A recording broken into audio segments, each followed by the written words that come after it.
তো German chancellor তার অকুণ্ঠ সমর্থন জানিয়েছেন ইন্টারিম গভর্নমেন্টের প্রতি। প্রফেসর ইউনূসের লিডারশিপের উনি অকুণ্ঠ সমর্থন জানিয়েছেন, প্রেস করেছেন এবং উনি বলেছেন যে বাংলাদেশের জন্য ওনারা সবকিছু করবেন। এছাড়া ফিনল্যান্ডের প্রেসিডেন্ট আলেকজান্ডার স্ট্যাবের সাথে খুব ভালো আলোচনা হয়েছে। এখানে বাংলাদেশের পরিস্থিতি ছাড়াও গ্লোবাল পরিস্থিতি এবং তারা বাংলাদেশের উনিও অকুণ্ঠ সাপোর্ট দিয়েছেন এই ইন্টারিম গভর্নমেন্টকে।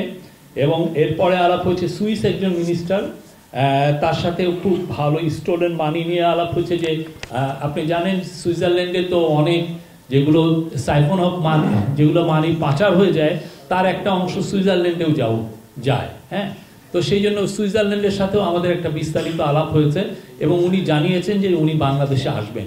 সুইজারল্যান্ডের মিনিস্টার ইগনাসিও কারাস উনি বলেছেন যে উনি বাংলাদেশে আসবেন। উনি অনেক আগে 10-15 বছর আগে বাংলাদেশে এসেছিলেন। এবং রোহিঙ্গা ক্রাইসিস, আসিয়ানের সাথে একটা বড় আলাপ ছিল হলো রোহিঙ্গা ক্রাইসিস নিয়ে। রোহিঙ্গা ক্রাইসিস আপনি জানেন যে মায়ানমার হচ্ছে আসিয়ানের একটা মেম্বার এবং আসিয়ানের একটা ইনফ্লুয়েন্স আছে মায়ানমারের উপরে। তো আসিয়ানকে বলা হয়েছে, আসিয়ান লিডারদেরকে, যে তারা যাতে এই রোহিঙ্গা ক্রাইসিস যাতে রিজলভ করা যায় সেটা নিয়ে যাতে একটু জোরদার ভূমিকা পালন করে। এটার মূল কারণ হচ্ছে আপনারা জানেন যে বেশ কিছু মাস ধরে নতুন নতুন রোহিঙ্গা আবার বাংলাদেশে আসছে, প্রায় 70,000 অলরেডি এসছে এবং এই যে আগের যে 1 মিলিয়নের বেশি ছিল তার সাথে এটা এসছে এবং এটা বাংলাদেশের জন্য ধরেন একটা বড় চিন্তার বিষয়। চিফ অ্যাডভাইজার মহোদয় আপনারা জানেন 20 তারিখ থেকে 25 তারিখ বলবো পর্যন্ত দ্যাভোস সফর করেন, সুইজারল্যান্ডের একটা মাউন্টেনাস একটা সিটি। এখানে প্রতি বছর ওয়ার্ল্ড ইকোনমিক ফোরামের মিটিং হয়, এটা অ্যানুয়াল মিটিং হয় এবং এটা খুবই একটা প্রেস্টিজিয়াস একটা কনফারেন্সের জায়গা। এখানে ওয়ার্ল্ডের যারা টপ লিডাররা আসেন বোথ গভর্নমেন্টের থেকে এবং প্রাইভেট সেক্টরের থেকে, এবং পুরো ফোরামের মিটিংগুলো এভাবে সাজানো হয় যাতে প্রাইভেট সেক্টরের সাথে গভর্নমেন্টের লিডারদের খুব ভালো ক্লোজ একটা ইন্টারাকশন হয়, যেটা আপনি ওয়ার্ল্ডের অন্য কোথাও হয় না। সেই জন্য ড্যাভোসকে আপনারা বলা হয় যে মানে ডিল মেকিংয়ের জন্য, মানুষের সাথে মিশার জন্য এবং একটা দেশ তার যে চেঞ্জগুলো এসছে সেটা বলার জন্য, এইটার চেয়ে বড় প্ল্যাটফর্ম হয় না। ইভেন বা অন্যান্য জায়গায় যে মিটিংগুলো যেটা অনেকটা জিও পলিটিক্যাল মিটিংগুলো হয়, তো এইখানে এটা না, এখানে সবাই আসেন এবং গ্লোবাল সেলিব্রিটিরা আসেন, গ্লোবাল সোশ্যাল লিডাররা আসেন। এটা একটা খুবই মানে সবার জন্য একটা বড় রকমের একটা মিলন মেলা হয়। এবং এটার জন্য আপনারা জানেন কিনা জানি না, প্রত্যেকটা ওয়ার্ল্ডের প্রত্যেকটা বড় মিডিয়া তাদের একটা ড্যাভোসে একটা অফিসই আছে, সবার অফিস আছে। ফাইন্যান্সিয়াল টাইমসের আছে, ওয়াল স্ট্রিট জার্নালের আছে, নিউ ইয়র্ক টাইমসের আছে, CNN-এর আছে, সবার। আপনি যাকে যে দেখবেন যে ওইখানে ছোট ছোট ওরা বাড়ি ভাড়া করে নিয়ে আসছে। এবং অন্যান্য অনেক বড় বড় যারা গভর্নমেন্ট, যারা ইন্টারন্যাশনালি অনেক বেশি ট্রেডিং এগুলোর সাথে জড়িত যে সমস্ত দেশ, তারাও তাদের জন্য আপনি নিজস্ব হাউস আছে। আমরা দেখেছি যে সৌদি হাউস দেখেছি, ইন্দোনেশিয়ান দেখেছি, হ্যাঁ, অনেকগুলো। এটা একটা অনেক বাংলাদেশের জন্য এবারের সফরটা, চিফ অ্যাডভাইজার সফরটা খুবই ইম্পর্টেন্ট ছিল এবং আমি বলবো এটা একটা ঐতিহাসিক একটা অ্যাচিভমেন্টের সফর ছিল। এবং এইটার আমি পুরো ডিটেলে, মূলত আমাদের হাতে ছিল, আমরা পৌঁছেছি সেখানে 21 তারিখ ঠিক মিড ডে বরাবর আমরা ওইখানে পৌঁছেছি। জাস্ট 2টার থেকে আমাদের মিটিংটা, আমরা যেই সরাসরি মিটিং স্পটে হাজির হতে হয়েছে, একদম WEF এর যে জায়গাটায় মিটিং হয় সেখানেই। সে 21 তারিখের মিড ডে থেকে আফটারনুন থেকে আপনার 24 তারিখের 3টা পর্যন্ত একটানা মিটিং হয়েছে। মোট 47টা মিটিং হয়েছে। আমরা এটার লিস্ট আপনাদেরকে দিয়েছি। তার মধ্যে তো আপনারা দেখেছেন হেড অফ দ্য গভর্নমেন্ট আছে, টপ বিজনেস লিডার আছে, টপ সোশ্যাল লিডার আছেন, সেলিব্রিটিস আছেন, সবাই ছিলেন এবং অনেকগুলো ইন্টারভিউ দিয়েছেন, যেটা ওয়ার্ল্ডের টপ ইন্টারন্যাশনাল মিডিয়া তারা ছিলেন। আমরা সোফার অ্যাকোমোডেট হয়েছে 8টার মতো ইন্টারভিউ, কিন্তু লাইন আপ ছিল হয়তো 20-25 জন। সবাই চাচ্ছিলেন যে প্রফেসর ইউনূসের সাথে একটু ইন্টারভিউ নেবেন। তা আমি বলছি যে আমাদের কি কি মিটিং হলো সেগুলোর উপরে আমি বলছি। প্রথম যে মিটিংটা প্রথম সেটা ছিল হচ্ছে জার্মান চ্যান্সেলর ওলাফ শোলজের সাথে। আপনি জানেন জার্মানি হচ্ছে ইউরোপের মোস্ট পাওয়ারফুল ন্যাশন, ইউরোপের রিচেস্ট ন্যাশন, এবং এই পুরো মিটিংটা উনি চাচ্ছিলেন প্রফেসর। এটা নয়, এমন না যে আমরা তার কাছ থেকে মিটিংটা চেয়েছি, এটা ওলাফ শোলজ নিজে প্রফেসর ইউনুসের সাথে মিট করতে চেয়েছিলেন, এবং যে সাথেই এবার এই মিটিংটা সেট আপ হয়েছে, এবং এটা একটা খুব বড় মিটিং ছিল, এবং এই খুবই ফ্রুটফুল একটা meeting. Fruitful in a sense যে ওলাফ শোলজ, যিনি আপনি জানেন জার্মানি কিন্তু ইউরোপিয়ান ইউনিয়নকেও লিড করে জার্মানি, এবং জার্মানি বাংলাদেশের দ্বিতীয় বৃহত্তম এক্সপোর্ট ডেস্টিনেশন, আপনারা এটা অবশ্যই জানেন। তো জার্মানি জার্মান চ্যান্সেলর তার অকুণ্ঠ সমর্থন জানিয়েছেন ইন্টারিম গভর্নমেন্টের প্রতি। প্রফেসর ইউনুসের লিডারশিপের উনি অকুণ্ঠ সমর্থন জানিয়েছেন, প্রেস করেছেন, এবং উনি বলেছেন যে বাংলাদেশের জন্য ওনারা সব কিছু করবেন, এবং উনি সউদ্যোগে একটা বিজনেস ডেলিগেশন, একটা স্পেশাল ইনভেস্টর স্পেশাল ডেলিগেশন বাংলাদেশে পাঠাবেন। ওরা এসে বাংলাদেশের বিজনেস সেক্টরের সাথে কথা বলবে, যারা পলিসি মেকিংয়ে যারা আছেন সমস্ত অফিসিয়ালের সাথে কথা বলবে, এবং আমরা মনে করি যে এর মাধ্যমে জার্মানির সাথে আমাদের বিজনেসের নতুন দুয়ার উন্মুক্ত হবে। ওলাফ শোলজের নিজেও বাংলাদেশকে ইনভাইট করেছেন। হ্যামবুর্গে একটা ওদের খুব পুরনো একটা এবং খুব প্রেস্টিজিয়াস একটা বিজনেস মিটিং হয় প্রতি বছর হ্যামবুর্গে, সেখানে বাংলাদেশের বিজনেস ডেলিগেশনকে ইনভাইট করা হয়েছে, এবং আমরা সম্ভবত কোনো বিজনেস ডেলিগেশন ওইখানে যাবে। তো ওই মিটিংয়ের পরের দিনই যেটা হয়েছে যে ওলাফ শোলজের মন্ত্রিসভার one of the powerful minister Olgan Smith, উনি এসেছিলেন একই ধারাবাহিকতায় প্রফেসর ইউনুসের সাথে দেখা করতে, এবং একই মিটিংয়ে এগেন তারা অকুণ্ঠ সমর্থন জানিয়েছেন। বাংলাদেশের সম্পর্কে আরও ডিটেল আলোচনা হয়েছে। প্রফেসর ইউনুস, আপনি জানেন যে আমাদের একটা বড় কাজ হচ্ছে ইন্টারিম গভর্নমেন্ট হলে যেই টাকা, যেই মানি, যেই বিলিয়নস অফ ডলার যেটা স্টোলেন হয়েছে, বাইরে সাইফন অফ হয়েছে, যেটা ডক্টর দেবপ্রিয় ভট্টাচার্যের নেতৃত্বে যে হোয়াইট পেপার কমিটি যেটা বলেছে যে 16 বিলিয়ন ডলার করে প্রতি বছর শেখ হাসিনার আমলে বাইরে চলে গেছে, তো সাইফন অফ হয়েছে, সেই টাকাটা কিভাবে ফিরিয়ে আনা যায় সে বিষয়ে আলাপ হয়েছে। বাংলাদেশের ইকোনমি নিয়ে আলাপ হয়েছে, বাংলাদেশের পরিস্থিতি নিয়ে আলাপ হয়েছে, এবং তারা সন্তোষ প্রকাশ করেছেন যে বাংলাদেশ যেদিকে এগোচ্ছে, এবং বাংলাদেশের রিফর্ম বোথ ওলাফ শোলজের সাথে এবং ওলগা স্মিথের সাথে এই আলাপটা খুব জোরভাবে হয়েছে। বাংলাদেশের রিফর্ম, বাংলাদেশে যে এই গভর্নমেন্ট যে রিফর্ম ইনিশিয়েটিভগুলো নিয়েছেন সেগুলো, এবং এটার ধারাবাহিকতায় যে আমরা একটা ফ্রি ফেয়ার একটা ইলেকশন করতে চাচ্ছি, সেগুলো নিয়ে খুব ভালো বিস্তারিত আলাপ হয়েছে। এছাড়া ফিনল্যান্ডের প্রেসিডেন্ট আলেকজান্ডার স্ট্যাবের সাথে খুব ভালো আলোচনা হয়েছে। এখানে বাংলাদেশের পরিস্থিতি ছাড়াও গ্লোবাল পরিস্থিতি, এবং তারা বাংলাদেশের উনিও অকুণ্ঠ সাপোর্ট দিয়েছেন এই ইন্টারিম গভর্নমেন্টকে।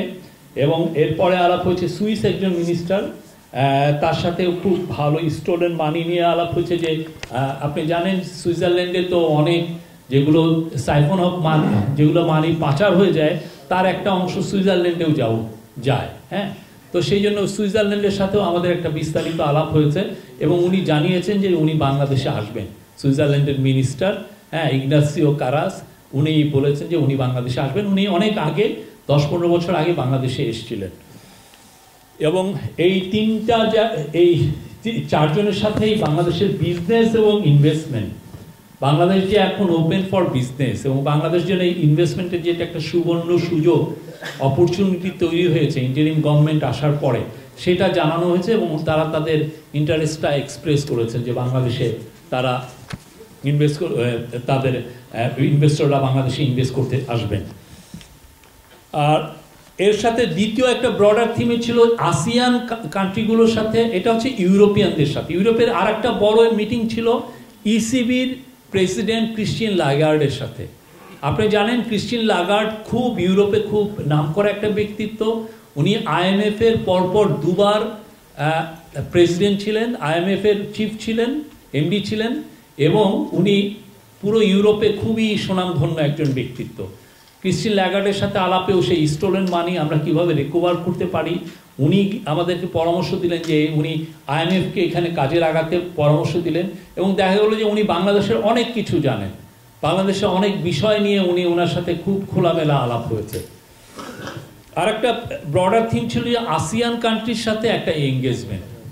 আসিয়ান জানেন উনি প্রফেসর ইউনুস আসিয়ান ফোরামে, এটা পুরোপুরি আসিয়ান ফোরামের একটা মিটিং ছিল, কিন্তু ওনারা প্রফেসর ইউনুসকে ইনভাইট করেছেন যে ওই ফোরামে যেন উনি আসেন, কথা বলেন, এবং উনি একটা খুব সুন্দর স্পিচ দিয়েছেন এবং বলেছেন যে আমরাও we are part of south east Asia, তা আমরাও ওই আসিয়ানের মেম্বারটা হতে চাই। আর আসিয়ানের মেম্বার হওয়া মানে হচ্ছে আপনার বাংলাদেশের নতুন দিগন্ত উন্মোচন হওয়া, বিজনেসের ক্ষেত্রে, ইনভেস্টমেন্টের ক্ষেত্রে, পিপল টু পিপল এঙ্গেজমেন্টের ক্ষেত্রে, সব ক্ষেত্রে একটা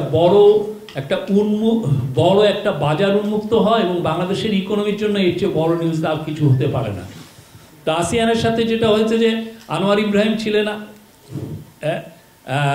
মালয়েশিয়ার প্রধানমন্ত্রী, ওনার সাথে মিটিং হয়েছে, সাথে ছিলেন থাইল্যান্ডের প্রাইম মিনিস্টার, তার সাথে প্রায় 1 ঘন্টা একটা বড় মিটিং হয়েছে। থাইল্যান্ডে আপনি জানেন খুবই ইয়াং একটা প্রাইম মিনিস্টার, আগে থাকসিন সিনাওয়াত্রা ছিল তার মেয়ে, এবং খুবই উনি উৎসাহ দেখে, এবং অনেকগুলো বিষয়ে আলাপ হয়েছে। বাংলাদেশের সাথে থাইল্যান্ডের শিপিং কিভাবে জোরদার করা যায় সে বিষয়ে আলাপ হয়েছে। আমরা এটা নিয়ে প্রেস রিলিজ দিয়েছি, তারপরে আমি আপনাদেরকে জানিয়েছি। এবং রোহিঙ্গা ক্রাইসিস, আসিয়ানের সাথে একটা বড় আলাপ ছিল হলো রোহিঙ্গা ক্রাইসিস নিয়ে।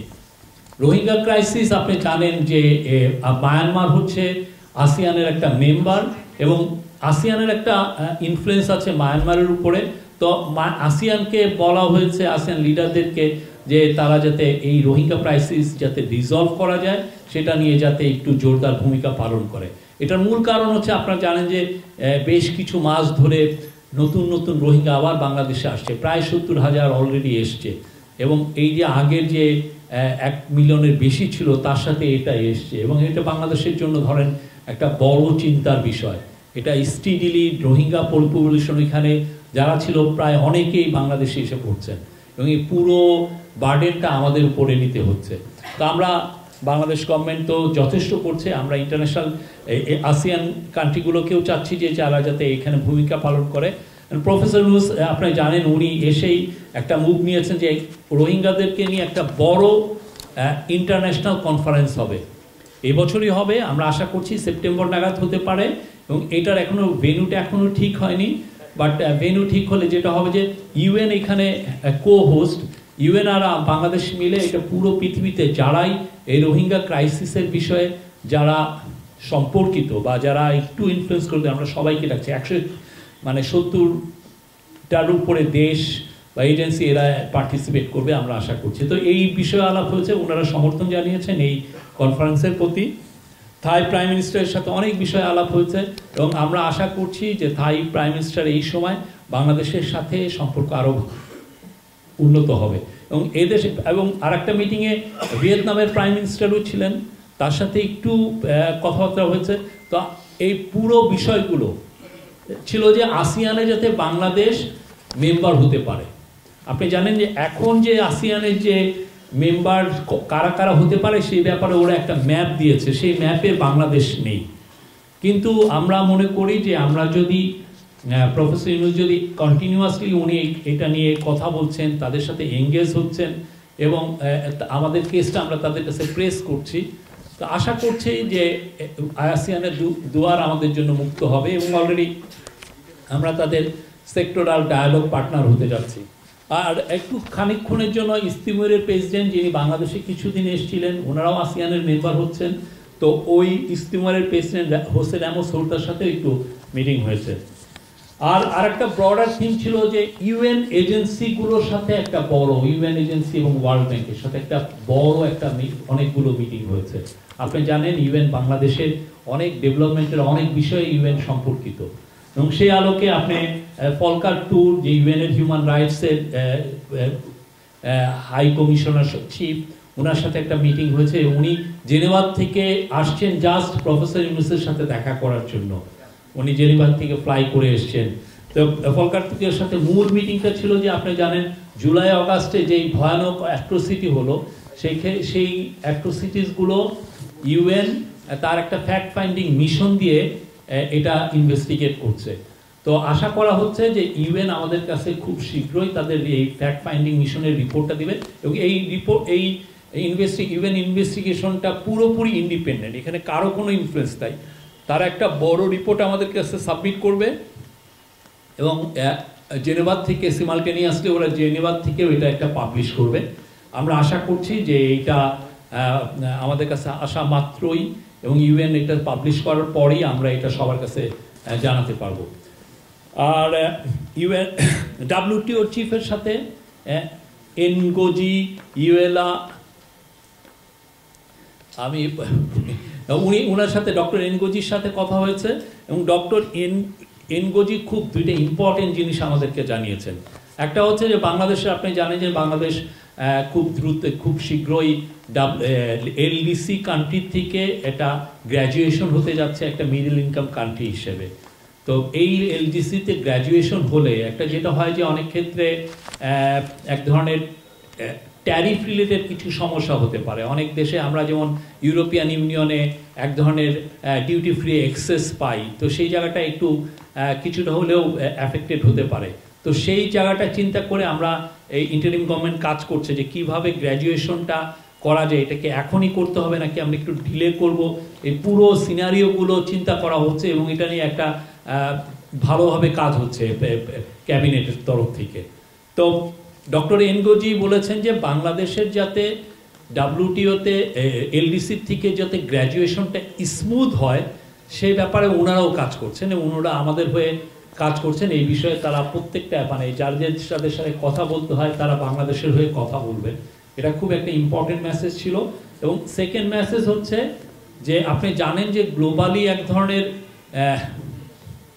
আগে যেটা ছিল যে গ্লোবালাইজেশনের যে ঢেউ সেটা পুরো ওয়ার্ল্ড ওয়াইড এটা ছিল। এখন যেটা হচ্ছে যে একটা ট্রেড একটা রেস্ট্রিকশনের একটা টাইম এসে অনেকে ট্যারিফ ব্যারিয়ার বসাচ্ছেন। তো সেই জায়গায় যেটা হচ্ছে যে অনেকে ধরে না আগে যেটা ছিল যে যেই দেশ সবচেয়ে কম মূল্যে করবে সেই দিকে মানুষ যেত যে এটা পণ্য উৎপন্ন করছে। তো এখন যে সেই অনুযায়ী অনেকে চায়নায় অনেক ইনভেস্টমেন্ট ছিল। তো ডক্টর এনগোজি বলেছেন যে এই যে গ্লোবাল যে ডিসেন্ট্রালাইজেশন হচ্ছে এই ম্যানুফ্যাকচারিং, সেই ক্ষেত্রে যাতে একটা বড় সাপ্লাই চেন বাংলাদেশে আসতে পারে সেই জন্য উনি কাজ করছেন। উনি পার্সুয়েট করছেন বড় বিজনেসদেরকে যাতে তারা তাদের বিজনেসগুলো ম্যানুফ্যাকচারিং ইউনিটগুলো বাংলাদেশে এসে রিলোকেট করেন। এবং এটা নিয়ে প্রফেসর ইউনূস এটা নিয়ে বারবার বলেছেন এবং উনি অনেক জায়গায় এটা সেই ইউএনের থেকে উনি কিন্তু এই কথা বারবার বলছেন যে আমাদের 171 মিলিয়ন জনগণ এবং তারা খুব স্কিল লেবার এবং তারা ওয়ার্ল্ডের খুব যে কোনো পণ্য বানাতে পারেন। তো সেই জন্য আর আমরা এখন আমাদের ইনভেস্টমেন্টের যে কন্ডিশনগুলো আমরা বাংলাদেশে ইনভেস্টমেন্ট করাটা আরও সহজসাধ্য করে দিয়েছি এবং এটার ফলে যেটা হচ্ছে যে বাংলাদেশে ইনভেস্টমেন্ট যে কেউ এসে একটা খুব দ্রুত ম্যানুফ্যাকচারিং ইউনিট সেট আপ করতে পারবে। সেই আলোকে যে গ্লোবাল যদি ধরেন বড় ম্যানুফ্যাকচারিং ইউনিট যুগগুলি যদি বাংলাদেশে আসে দুইটা জিনিস হবে, যে একটা হচ্ছে আমাদের ইয়াং ছেলেমেয়েদের যে প্রচুর জব তৈরি হবে এবং আমাদের ইকোনমিটা চাঙ্গা হবে। ইউএনডিপি চিফ আকিম স্টাইনার তার সাথে কথা হয়েছে। উনি খুবই ইউএনডিপি আপনি জানেন বাংলাদেশে অনেক ডেভেলপমেন্ট প্রজেক্টে তারা ইনভলভ। উনি বাংলাদেশের সাথে কাজ করার আরও সুদৃঢ় ইচ্ছা ব্যক্ত করেছেন।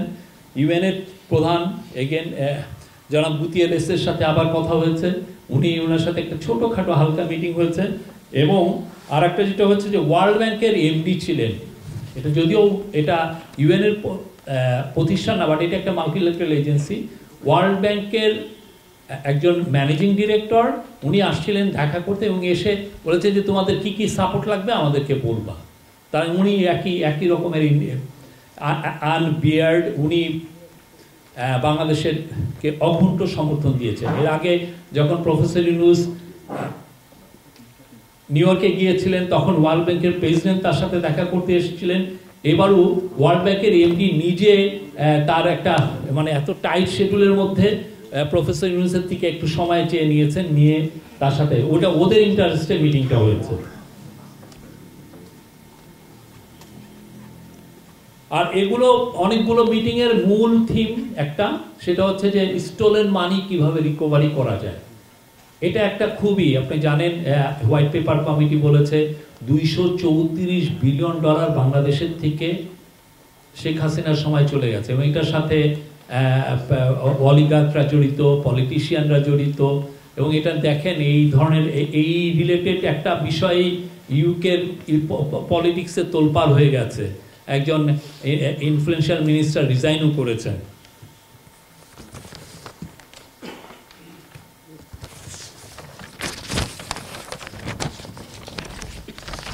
তারপরে তৃতীয় একটা ব্রডার থিম ছিল যে অনেকগুলো বড় বড় বিজনেস প্রতিষ্ঠানের সিইও প্রফেসর ইউনূসের সাথে মিট করতে, এটা ওনাদের ইচ্ছাতে ওনারা লাইন আপ করেছেন যে ওনার সাথে মিট করবেন। এবং তাদের মধ্যে যারা ছিলেন আমি বলি, ডিপি ওয়ার্ল্ডের সিইও, ডিপি ওয়ার্ল্ড আপনি জানেন ওয়ার্ল্ডের লার্জেস্ট পোর্ট ম্যানেজমেন্ট কোম্পানি। তারপরে এপি মোলার মার্কস, এটা হচ্ছে ওয়ার্ল্ডের লার্জেস্ট শিপিং কোম্পানি, এবং ওরা প্রচুর 70টার মতো পোর্ট ম্যানেজ করে। এবং আর একটা হচ্ছে রেড সি গেট, আপনি জানেন রেড সি গেট হচ্ছে একটা সৌদি কোম্পানি, এবং আমাদের যে পতেঙ্গা টার্মিনাল ওইটা ওরা অলরেডি ম্যানেজমেন্টের দায়িত্ব পেয়েছে। এদের তিনজনের সিইও এসেছিলেন প্রফেসর ইউনূসের সাথে দেখা করতে। আমি বলবো যে একজনের হচ্ছে ডিপি ওয়ার্ল্ডের সুলতান আহমেদ বিন সুলাইমান আসছিলেন, উনি ওদের গ্রুপ চেয়ারম্যান এবং গ্রুপ সিইও, উনি আসছিলেন এবং উনি তো জানিয়েছেন যে বাংলাদেশে ইনভেস্টমেন্ট করতে চান। এপি মোলার মার্কসের ডিরেক্টর রবার্ট মার্কস উগলা, উনি ছিলেন হচ্ছে ডেনিশ একটা মানে মার্কস ফ্যামিলির একজন শিয়ন, মানে একজন ওদের বংশের একজন লোক, এবং খুব তারা মার্কস লাইন জানেন আপনি, ওয়ার্ল্ডের ওয়ান অফ দ্য লার্জেস্ট। এবং রেড সি গেটের আমির আলী রেজা, ওনাদের বাংলাদেশের ব্যাপারে বিশেষ করে চিটাগাং পোর্টের এবং এই পুরো কোস্টাল বেল্টে যে আমাদের অনেকগুলো যে পোর্ট হচ্ছে সেগুলোর বিষয়ে তাদের ইন্টারেস্ট আকাশচুম্বী। এটার মূল কারণ হচ্ছে যে বাংলাদেশের ইন্টারিম গভর্নমেন্ট ক্ষমতা নেওয়ার পরে বাংলাদেশের বিজনেস কনফিডেন্সটা ফিরে এসছে ইন্টারন্যাশনাল বিজনেসের কাছে, এবং এর আলোকেই তারা বাংলাদেশের চাচ্ছিলেন যে প্রফেসর ইউনূসের সাথে দেখা করে তাদের ইন্টারেস্টটা জানানো যে তারা ইনভেস্টমেন্ট করতে চান। দুবাই পোর্ট ওয়ার্ল্ড জানিয়েছে যে তারা নিউমরিক কন্টেনার টার্মিনালে ইনভেস্টমেন্ট করতে চান, আর রেড সিকে বলছে যে তারা মাতারবাড়ি পোর্টটাকে ম্যানেজ করতে চান। এপি মোলার মার্কস চাচ্ছেন তারা লালদিয়া টার্মিনালকে এটা ম্যানেজ করতে চান, এবং এর ফলে যেটা হবে যে বাংলাদেশের মানে মূল যে জিনিসটা পোর্ট ম্যানেজমেন্ট বা পোর্টের এফিসিয়েন্টটা বাংলাদেশের ভবিষ্যতের সাথে খুব ওতপ্রোতভাবে জড়িত। আমাদের পোর্ট যদি এফিসিয়েন্ট না হয় বিদেশি বড় ইনভেস্টমেন্ট বাংলাদেশে আসবে না। এবং আপনারা জানেন যে গার্মেন্টসে আমরা খুব যেগুলো লোয়ার টিয়ার যেগুলো পণ্য সেগুলো আমরা ম্যানুফ্যাকচার করি, টি শার্ট করি, শার্ট করি, প্যান্ট করি, সোয়েটার করি, এগুলোর কিন্তু খুব বেশি মানে এটার প্রফিটেবিলিটি অত বেশি না। কিন্তু যদি আপনার পোর্ট যদি এফিসিয়েন্ট হয় এবং খুব দ্রুত যদি আমরা আমাদের পণ্যগুলো বিদেশে পাঠাতে পারি, তাহলে যেতে হয় যে বড় বড় ওয়ার্ল্ডের বড় বড় ব্র্যান্ডস, বড় বড় রিটেলার তারা বাংলাদেশে এসে ইনভেস্ট করবে, কারণ ওরা চায় যে যেগুলো হাই এন্ড আইটেম সেগুলো হয় কি তারা চায় যে 15-20 দিনের মধ্যে ডেলিভারিটা চায়, 1 মাসটা। এবং এটার জন্য কিছুদিন আগে এই একই কথা বলে গেছেন হচ্ছে ইয়াংওয়ান হচ্ছে বাংলাদেশের থেকে লার্জেস্ট এক্সপোর্টার, বাংলাদেশ থেকে গার্মেন্টসের লার্জেস্ট কোরিয়ান ইয়াংওয়ানের কিহাক সোনু বলে গেছেন যে পোর্ট এফিসিয়েন্সি বাড়ানো ছাড়া বাংলাদেশের থেকে হাই এন্ডের এক্সপোর্ট আইটেম করাটা ইম্পসিবল অলমোস্ট। তো সেটার ব্যাপারে ইন্টারিম গভর্নমেন্টের ফোকাসটা হচ্ছে যে চিটাগাং পোর্ট বা পুরো বে অফ বেঙ্গলের যত পোর্ট যে সিস্টেম আছে সবগুলোর এফিসিয়েন্সি বাড়ানো। তো সেই আলোকে এনারা তিনজন আসছেন এবং এদের কনফিডেন্সটা বাংলাদেশের উপরে আছে, এবং বাংলাদেশ আমরা আশা করছি সামনে বাংলাদেশের যদি পোর্ট এফিসিয়েন্সি বাড়ানো যায়। এবং ওরা একটাও বলেছেন যে ওরা গ্রিনফিল্ড টেকনোলজি নিয়ে আসতে চান, মানে যাতে কার্বন ইমিশনটা খুবই কম হবে এবং এফিসিয়েন্সি খুব ভালো হবে। এবং ওনারা কাস্টমসের ব্যাপারেও খুব যুগান্তকারী কিছু সফটওয়্যার আনতে চান, যার ফলে কাস্টমস ম্যানেজমেন্ট এমনভাবে হবে যাতে পিপল টু পিপল কোনো ইন্টারাকশনই হয় না, পুরোটাই আপনি কম্পিউটারাইজ হবে, আপনি নিজে আপনার পণ্য পাঠালেন, ও দিক দিয়ে আরেকজন নিয়ে নিল। এখানে এসে কোনো লোকের সাথে দেখা করতে হবে, আর লোকের সাথে দেখা করা মানেই হচ্ছে ধরেন কিক ব্যাকের অপরচুনিটি তৈরি হয়, ব্রাইবিংয়ের অপরচুনিটি তৈরি হয়। তো সেই জায়গাটা আমরা ইন্টারিম গভর্নমেন্ট চাচ্ছে যে এই জায়গাটা যাতে পুরোপুরি ডিজিটাইজেশনটা হয়। আর এছাড়া টেলিনর এবং ভিয়ন, যারা বাংলাদেশে, টেলিনর তো আপনি জানেন যে গ্রামীণ ফোনের মূল ইনভেস্টর, ভিয়ন হচ্ছে বাংলালিংকের ওনার, তাদের সিও প্রফেসর ইউনুসের সাথে দেখা করেছেন। রে ডালিও, উনি একটা বড় হেড ফান্ডস ম্যানেজার, ওনার খুব ইনভেস্টমেন্টের উপরে বড় বই আছে, ওনার খুবই আমেরিকান বড় বিলিয়নিয়ার, উনি এসেছিলেন প্রফেসর ইউনুসের সাথে দেখা করতে, এবং উনি বলেছেন যে যে ট্রাম্প নিয়ে যে অনেক আলোচনা হচ্ছে, উনি বলেন যে এইটার ঢেউ বাংলাদেশ বা এই সমস্ত জায়গায় তেমন একটা পড়বে না। মেটার গ্লোবাল পলিসি চিফ নিক ক্লেগ এর সাথে একটা খুব ফ্রুটফুল একটা মিটিং হয়েছে। মেটা জানেন আপনি যে মেটা হচ্ছে ফেসবুকের ওনিং কোম্পানি, এবং ফেসবুকের চিফ কিছুদিন আগে মার্ক জুকারবার্গ বলেছেন যে ইউএসএ তারা মেটা যেই ফ্যাক্ট চেকিংটা করে এবং ওদের প্ল্যাটফর্ম ইউজ করে যারা প্রতিদিন মিথ্যা নিউজ দেয়, সেটাকে ওরা কিছু কিছু ফ্যাক্ট চেকিংয়ের মাধ্যমে এটাকে ওরা ক্লিন আপ করে। তো এই ফ্যাক্ট চেকিং সার্ভিসটা ওরা ইউএসএতে আর রাখবে না। তো এই জন্য আমাদের আশঙ্কা ছিল যে বাংলাদেশে আপনি জানেন পতিত স্বৈরাচারের যে বটগুলো যেই পরিমাণ প্রতিদিন ফেসবুকে মিথ্যা নিউজ দেয়, তো ওইটাকে কিভাবে ক্লিন আপ করা যায়, এটা একটা বড় আমাদের একটা কনসার্ন। তো সেইটার জন্য মেটার নিক ক্লেগের সাথে আলাপ হয়েছে, স্যার সরাসরি বলেছেন যে ইউএসএর এটা কি বাংলাদেশে অ্যাফেক্টেড হবে কিনা।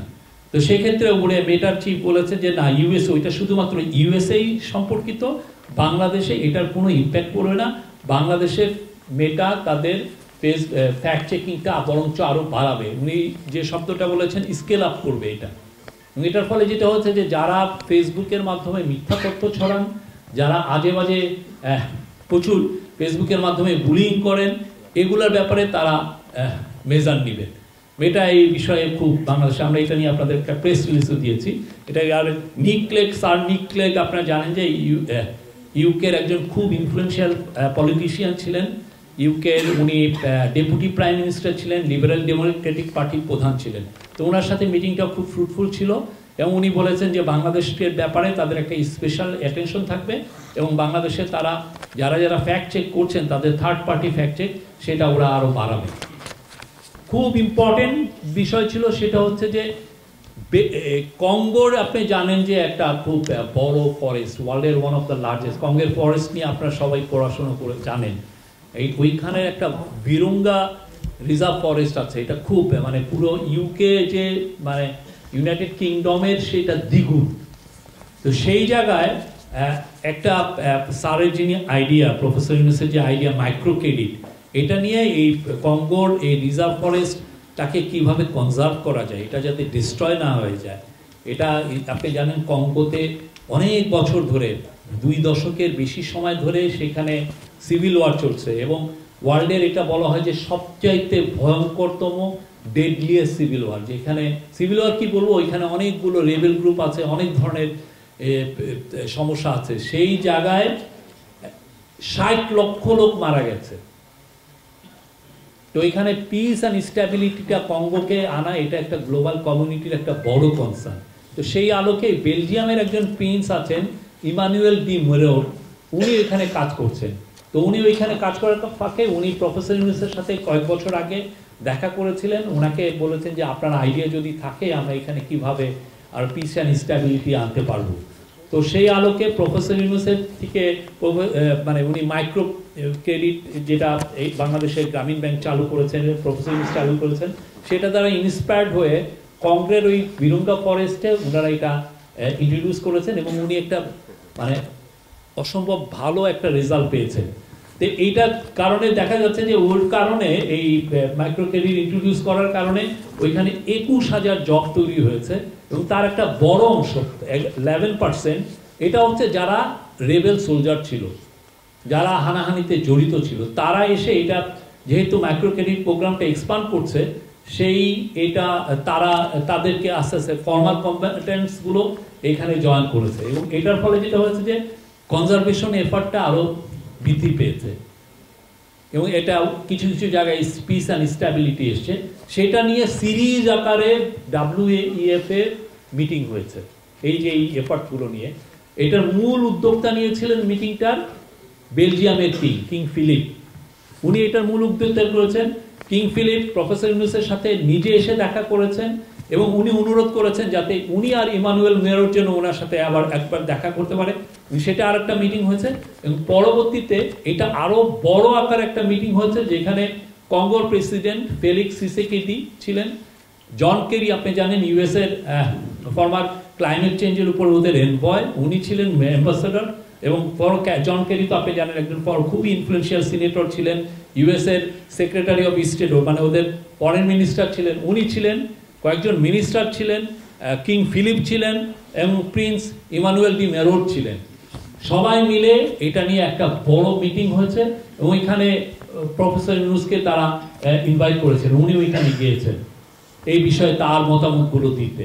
এবং আশা করা যায় যে এটা যদি এক্সপান্ডেড হয় এই যে মাইক্রো ক্রেডিট প্রোগ্রাম, তাহলে ওই কঙ্গোর যে রিজার্ভ ফরেস্ট বিরঙ্গা এটা রক্ষা পাবে এবং এখানে কিছুটা হলে পিস অ্যান্ড স্ট্যাবিলিটি ফিরবে।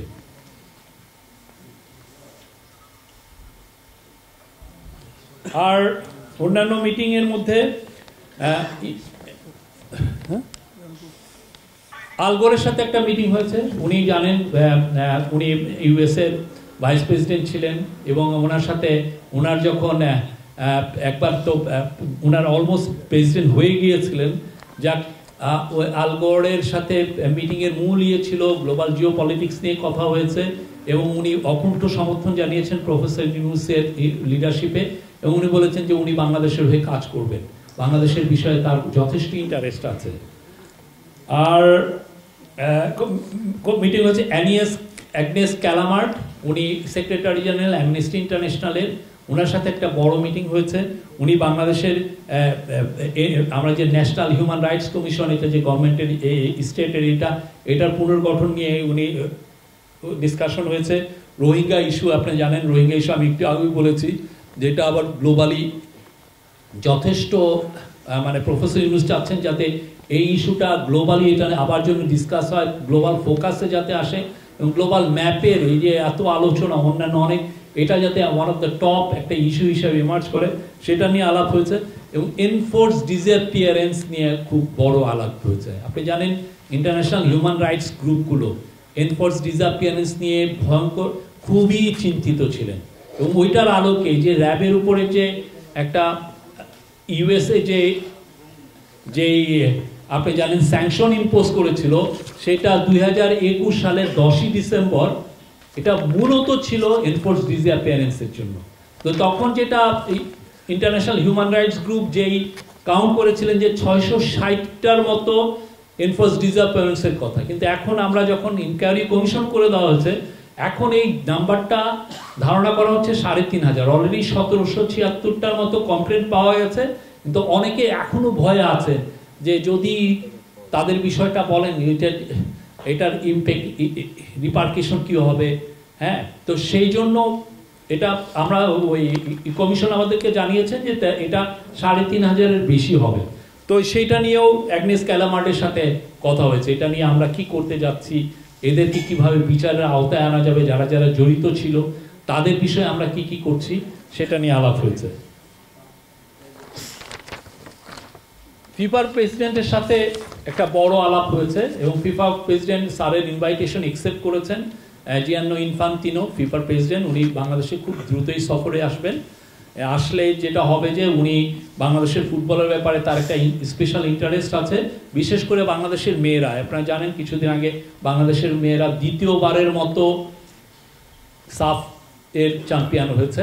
তো ওদের একটা যেটা আমরা দেখেছি যে তাদের ইনফ্রাস্ট্রাকচারে একটু অভাব আছে, তা অবশ্যই তারা অনেক ক্ষেত্রে অনেক বিষয় বলেছেন। তো সেই বিষয়টাও তারা ফিফা ইন্টারেস্ট শো করেছে যে তাদের বাংলাদেশের মেয়েদের ওমেন ফুটবলের ইনফ্রাস্ট্রাকচারে তারা ইনভেস্ট করবেন।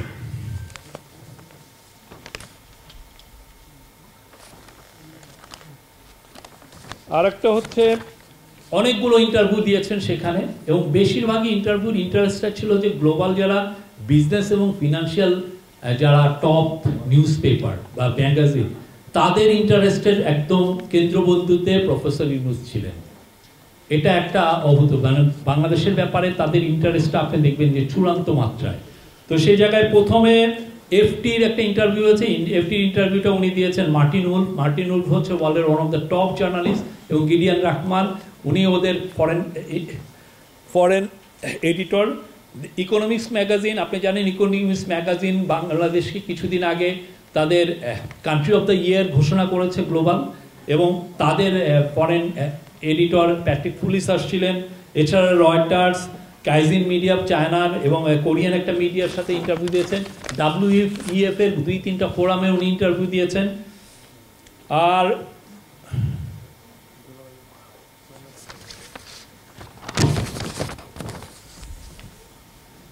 এছাড়া সোশ্যাল ইভেন্টে উনি অনেকগুলো ছিলেন। আপনার WEF এর একটা ফোরামে উনি কথা বলেন যে যেটা কি ফোরাম ছিল, যে WEF এর যিনি চিফ ক্লাউস শোয়াব, উনি হচ্ছেন এটা গত 25 বছর ধরে এটা অর্গানাইজ করেন, এটাকে ওয়ার্ল্ডের নাম্বার 1 ইভেন্ট বানিয়েছেন। তো ক্লাউস শোয়াব ওনাকে নিজে প্রফেসর ইউনূসকে উনি একটা ইন্টারভিউ নিয়েছেন, এবং এটা আমরা ডাইরেক্ট টেলিকাস্ট করেছি, এটা আপনারা দেখেছেন। তো ওইখানে এটা ওনার যে ড্যাভোসে যে প্রফেসর ইউনূসের যে মর্যাদা কি, সেটার একটা আপনি রিফ্লেকশন এই ইন্টারভিউতে আপনারা দেখেছেন। উনি environment, climate change, social entrepreneurship এবং অন্যান্য সোশ্যাল ইভেন্টে উনি কথা বলেছেন। উনি মিউনিক সিকিউরিটি কনফারেন্সের চিফ অ্যাম্বাসেডর হাউজেন এসেছিলেন, তাকে ইনভাইট করতে। মিউনিক সিকিউরিটি কনফারেন্স ওয়ার্ল্ডের top security related top conference, সেখানে ওনার ইনভাইটেশন দেওয়া আছে, স্যার এখনও জানাননি এই বিষয়ে। তারপরে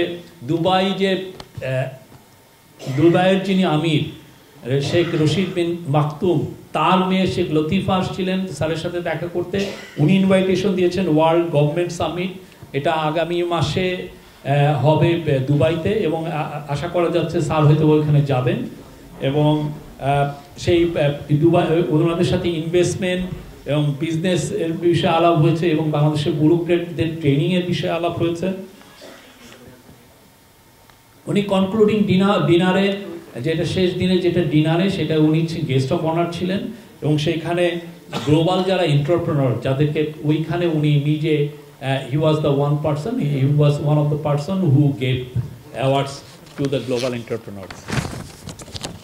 এই ছিল, আরও অনেক ইভেন্ট ছিল, এবং আরও অনেক ইন্টারেস্ট ছিল ওনার সাথে দেখা করার। কিন্তু আপনি জানেন 3 দিনে 47টা ইভেন্ট, অনেক ইভেন্ট ছিল। Thank you.